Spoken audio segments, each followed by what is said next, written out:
Welcome to another episode of the Rhyme and Reason podcast, brought to you by the College of Arts and Humanities, which we call ARHU at the University of Maryland. The Rhyme and Reason podcast is a series of riveting, provocative, fascinating discussions with some of our most compelling leaders in arts and humanities from the University of Maryland. Be sure to subscribe to the Rhyme and Reason podcast wherever you listen to your podcasts so you won't miss a single episode. I'm your host for the podcast, Stephanie Shonekan. I'm the proud Dean of the College of Arts and Humanities. Over the next few weeks, we're providing a series of race, equity, and justice conversations right here on the Rhyme and Reason podcast. We'll hear from folks across the ARHU spectrum who are studying and thinking about these powerful ideas. So it's a great honor to welcome to Rhyme and Reason Peter Wien, a professor in ARHU's Department of History. Peter, thanks for being here. Thank you for having me. It's a great pleasure. Of course. But let me tell you a little bit more about Peter. Peter specializes in the history of the modern Middle East in ARHU's History Department. He received his PhD in 2003 from the University of Bonn in Germany and master's degrees from the universities of Oxford and Heidelberg. He taught at ARHU University in Ifrane, Morocco, and was a fellow of the ZMO, or Center for Modern Oriental Studies, in Berlin. He's the author of the books Arab Nationalism, The Politics of History and Culture in the Modern Middle East, which was published in 2017, and the book Iraqi Arab Nationalism, Authoritarian, Totalitarian, and Pro-Fascist Inclinations, 1932 to 1941. That book was published in 2006. Peter serves as president of the Academic Research Institute in Iraq, and he has previously held positions as interim chair and associate chair in our history department. So, done a lot of scholarship and a lot of service for the college. Thank you, Peter. So let's jump right in. I'm so glad that you're here, Peter. It's a time when I think it's so important to talk about the context of the Middle East, the history and the culture of the Middle East.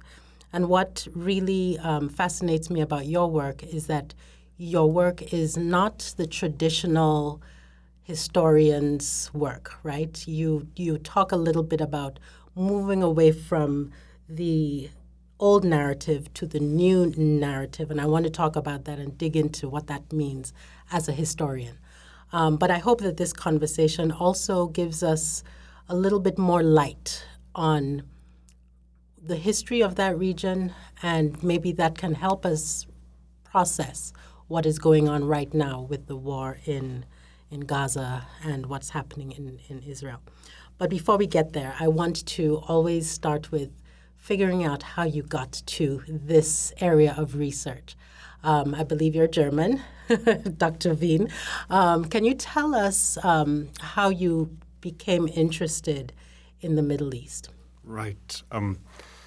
Thank you very much again for having me on this podcast. How did I become interested in the modern Middle East? Well, I come from a family which is generally strongly interested in history, all things history. A German family. I was born and raised in Germany, and at the center of the interests that we had in my family, dinner table conversations and these kinds of things, was usually German history, German and European history. And in that regard, very central was the question of how could the Holocaust happen? How could Germans ever subscribe to Nazi ideology and these kinds of things?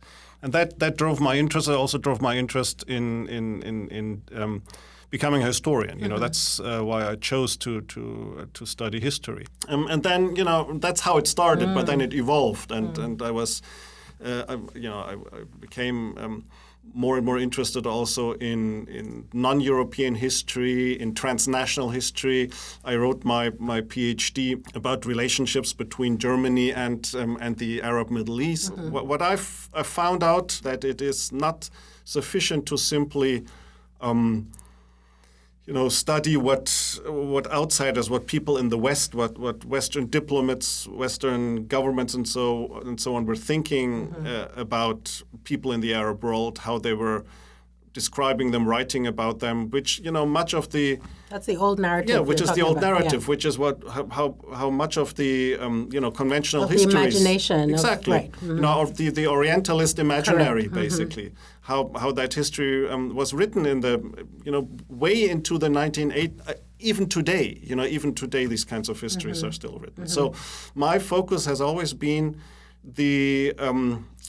to give a prominent place to the indigenous voice, to the voice of the people who experience these ruptures and the violence and the challenges that they encounter between not only it's not only Nazi Germany and Arabs, of course. There's a long history.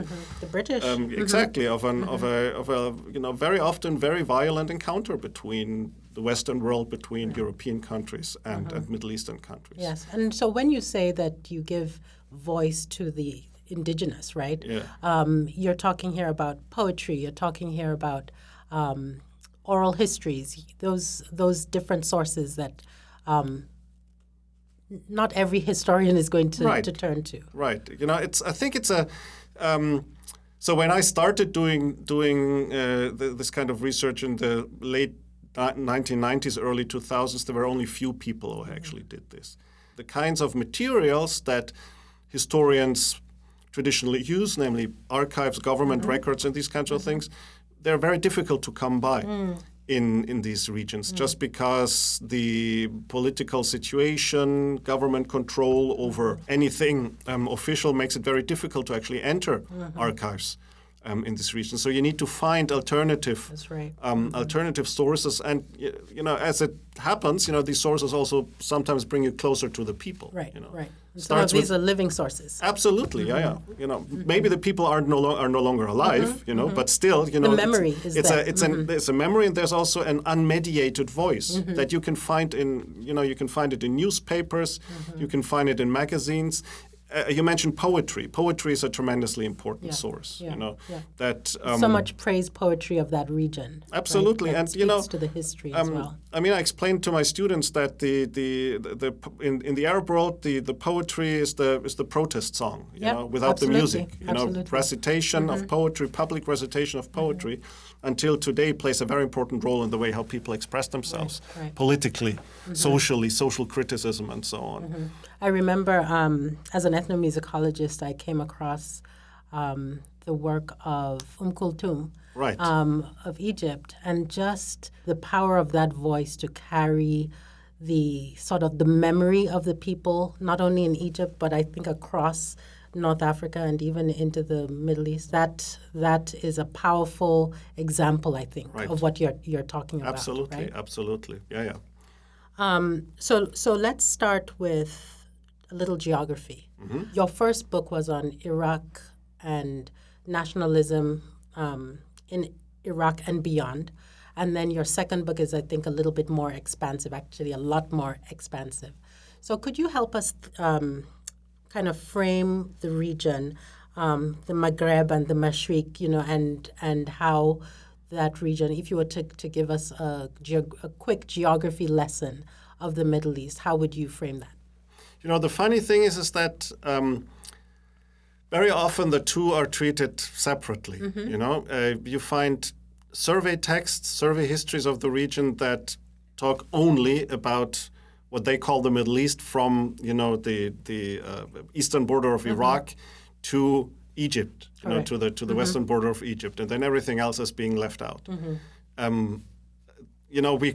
think it's mostly a European expression to speak of the MENA region, Middle East, North Africa region, if people want to put it together, which still, however, perpetuates that separation. The region that I'm working on and I consider it a sort of a comprehensive civilizational cultural context, reaches from the Atlantic in the west to basically the Tigris River, or what's east of the Tigris River in the east. So and these are the Arabic-speaking countries. So Morocco, Tunisia. And then all the way to Iraq. Algeria, and then to Iraq. Which to a certain extent is also an artificial of course. Delineation, because obviously one cannot separate Iraq from Iran in terms of a specific cultural context. And then, of course, when we talk Iran, we go further into Afghanistan. And then obviously, when we're there, we might also go all the way into South Asia and so on. So let's keep going. Let's keep going. Right. So, but for me, for the pragmatic reasons of my language expertise, it is the Arab world that I'm looking at. And specifically also these relationships, it's how they are connected. That is tremendously important. So really, really interesting geographically. And it becomes even more complicated when we think about the notions of nationalism, which you have spent pretty much all your career working out, trying to figure it out. So, Peter, if we could go there to think about nationalism. And of course, we're recording this in 2024 when there are so many discussions about nationalism, even in the United States. What does that mean? What does it mean for a group of people who are so diverse to think about an American national identity? But let's start with the area that you've been focusing on. You have said that that nationalism, Arab nationalism, is not the same or equal to German Nazism, right? That there may be some scholars who have thought or talked about it that way, but you're saying it's not quite that, and it's not the same as European fascism. So could you break it down for us? I mean, Arab nationalism is many, many things. Like nationalism in general is many, many things for many different people. In my second book, I conceive nationalism mostly as a narrative structure, as something that people use to come to terms with their identity on the basis of certain stories that they have been told throughout their lives. But also why the new narrative that you follow. Right. That you use is so critical because you're following the folklore as well. Right. Yeah. Right? Nationalism is not just politics. Nationalism is also signs, tokens, symbols, songs, imagery stories, that you identify with, and stories. Absolutely. So to some extent, the way how it is sometimes being done in the media, in the Western media, the simplification that Arab nationalism is somehow equated with fascism or Nazism doesn't make any sense. If you think about nationalism as a relatively complex cultural phenomenon of the 19th and 20th century primarily, or until today. What people focus in on when they make these statements about a certain affinity between Arab nationalism and fascism is certain political phenomena, forms of representation. I even describe it as forms of self-fashioning, that people adopt in the Middle East that resemble certain phenomena, expressions, representations of European fascism. And here's where you actually can distinguish between European fascism and these fascistic trends in the Arab world or in other decolonizing societies. National independence is the primary goal. Correct. Whereas when you look at Germany, when you look at Italy, they're very different. These goals. They are about racial identity. They are about expansion, exclusionary, and they're actually much more also about violence. Correct. Than the very diverse phenomena that you see in the Arab world, but also in other parts of the world. They're not harmless. They're certainly signs for a trend towards authoritarian formations, and also the realization of these trends. Also, we see the realization of these trends later in the 20th century. In the militarist dictatorships of the second half of the 20th century. But it's not the same. It's not. There are certain elements that you will not find there. Yeah. Tell us what the Arab nationalist movement was about. Of course, this is all tied into British colonialism and the French and so on. And then Israel becomes a big player too in this movement for what would be called an Arab nationalist identity. Can you tell us about that, Peter, and then we'll kind of zero in on where we are right now. The question is, when we think about the origins of Arab nationalism, people trace it to a cultural movement, that happens in a very interesting period. We call it the Nahda, the period of awakening, where many different influences actually flow together.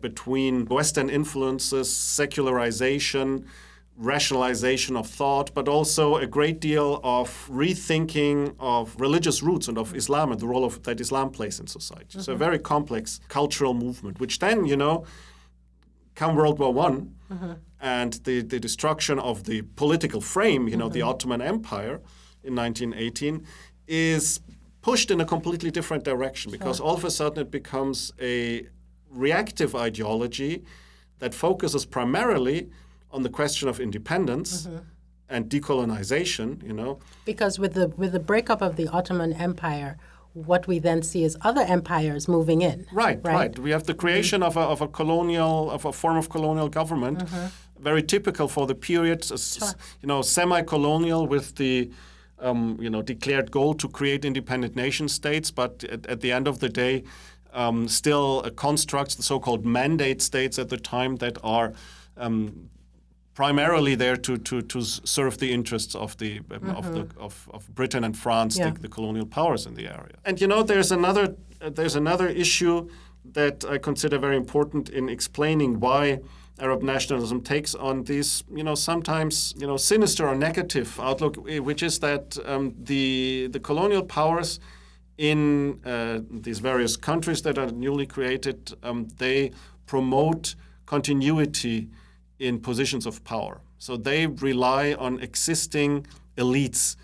So that they can have access. So that they can have access, so that they know who they can work with, so that they can actually control, guarantee control over the existing population. And the people who participate with excitement in these new cultural and political trends come to realize that there's nothing to be gained for them participating in these new states and in the sometimes quite questionable democratic structures that are being created there, because their elders will not allow them to move into these positions. So what they do is that they seek different forms of political expression, and they play around with different ideologies.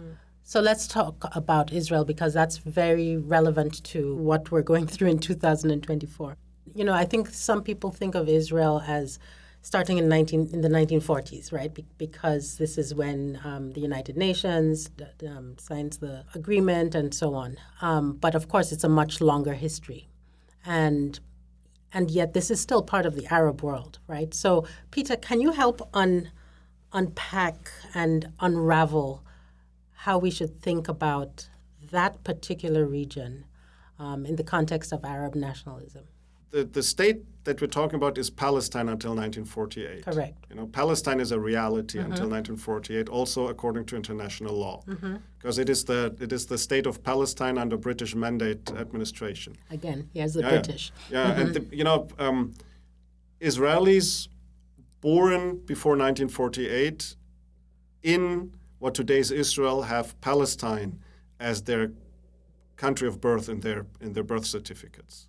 So it is, Palestine is it's important to emphasize that's really that, important, because people are saying that there was never Palestine. That's it's not true. No. I mean, we can discuss, what the. I mean, I think there are documents in the archive with letters from England and so on. Absolutely. So Palestine existed as a state, certainly, up until 1948. Israel is a part of a European imaginary. Throughout much of European history, late from the Middle Ages until the modern period, Israel is obviously part of a Christian imaginary. where Christians, European Christians, and also for that matter American Christians, for them the imagination of that region is shaped by the Bible, the chosen people, the stories, so this is certainly a certain preconception that Europeans bring to that geographical area, and which has a long history.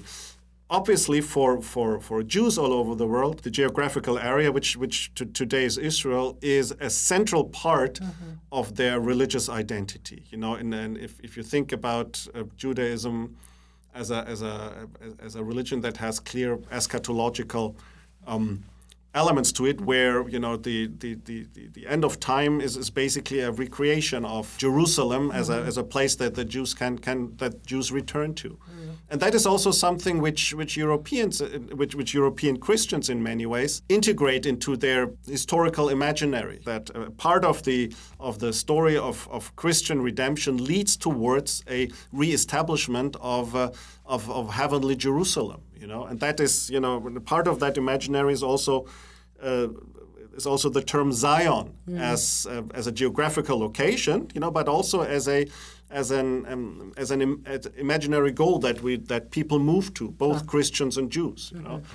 All of that then forms an ideology which doesn't leave room for the people in the land, the people who are in the land. So does that make the people who live there less real?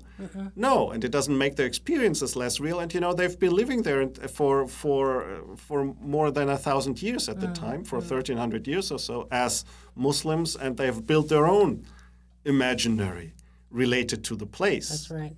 Question is then, there is very difficult terminology that is very highly contested, and I don't want to make a claim here on any part of that of that terminology. People speak of settler colonialism.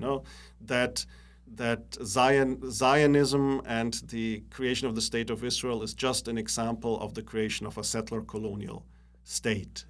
And that is not enough to explain what's happening. I would argue that it is part of what is happening there. It's very simplistic. It's very simplistic, yeah. But, there are European colonial powers involved. There's a population involved of people who had not been there before. The Jews who had lived in what today is Israel and Palestine were a comparatively small community, compared to the vast majority of Muslims and also the community of Christians. And they had no interest in Zionist ideology at the time. The Jews who were indigenous to that area, or who had migrated to the area over the centuries. And then there's a great deal of migration, and the people take land. They purchased the land at first, but then in 1947, 1948, they drive the Arab population off the land. They make them leave. Sometimes with the force of arms. Sometimes people flee, like refugees do flee, and then they're never allowed to come back.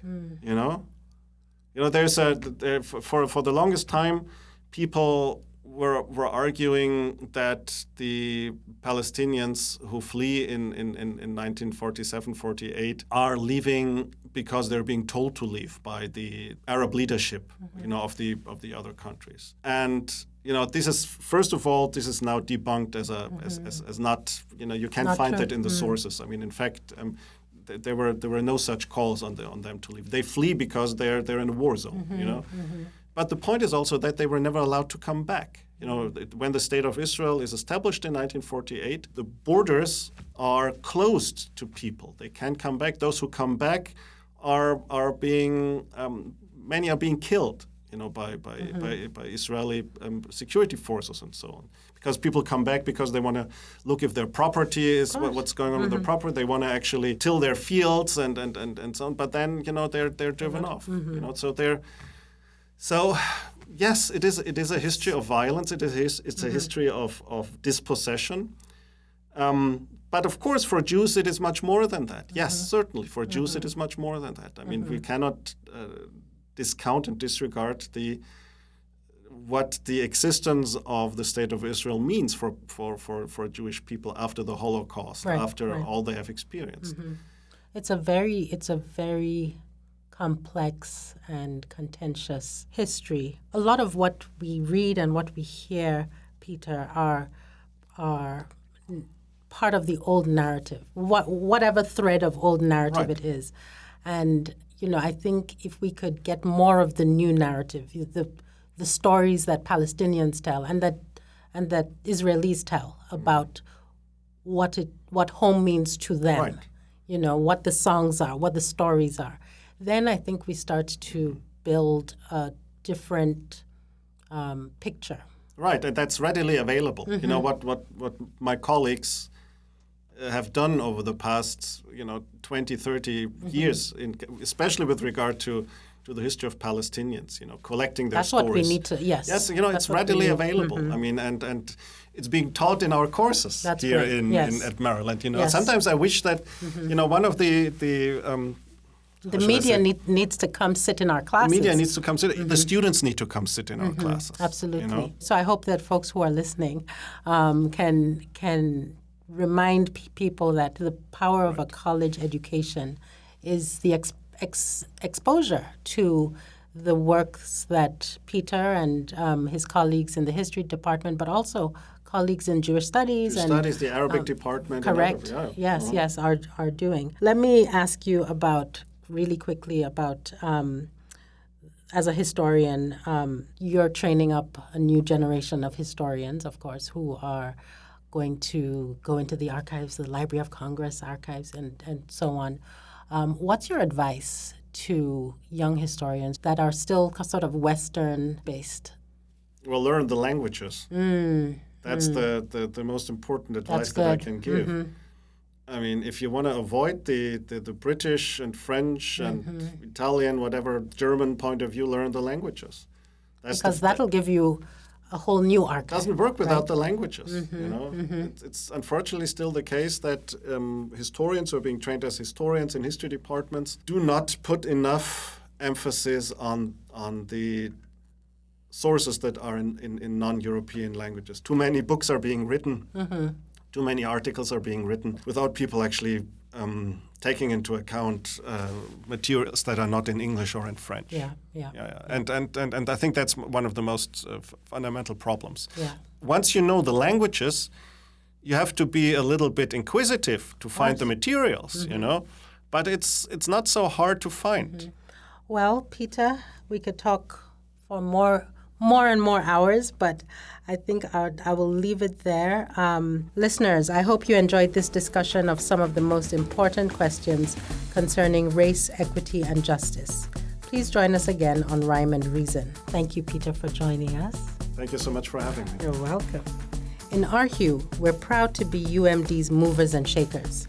In our classes, in our research, and in our community engagement, we're both art makers and world changers. Be sure to visit www.arhu.umd.edu to learn more about the College of Arts and Humanities at the University of Maryland and about our efforts to see a more equitable and just future for all of us.